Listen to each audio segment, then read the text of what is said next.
What's the most harmless friendship that ruined everything? My husband's childhood best friend came back to town after 15 years, and within 3 months, my marriage was falling apart. When Adam first mentioned Lena was moving back, I didn't think twice.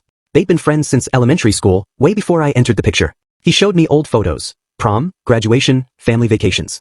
Always side by side, always just friends. The first time we had dinner together, I actually liked her. She was warm, witty, and respectful. She even brought her boyfriend. They laughed over childhood memories and inside jokes, and I felt genuinely happy that Adam had reconnected with someone who reminded him of simpler times. Then her boyfriend moved back to Seattle for work, and suddenly Lena was alone in our city. That's when the harmless coffee catch-ups began. Once a week turned into 2, then 3.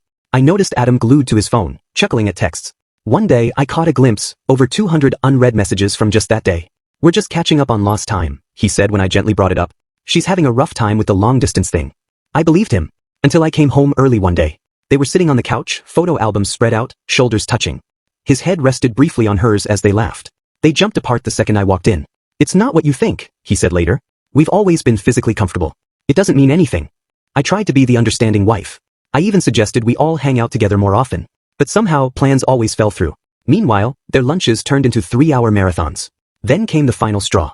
I was planning our anniversary weekend when I checked our shared calendar, and saw he'd marked himself busy that Friday. No details. When I asked about it, he looked away. Then admitted Lena had invited him on a day trip to visit their old hometown. On our anniversary. "I didn't realize," he said, eyes avoiding mine. "I'll cancel." That night, I couldn't sleep.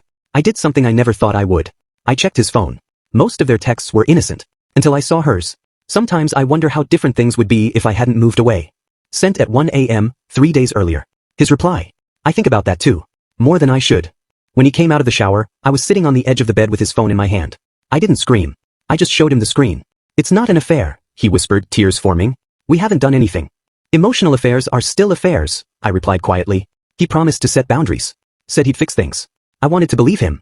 But a week later, my friend Nina called. She had seen them at a restaurant, holding hands, looking at each other like no one else existed. When I confronted him again, he broke down. "I don't know what's happening," he sobbed.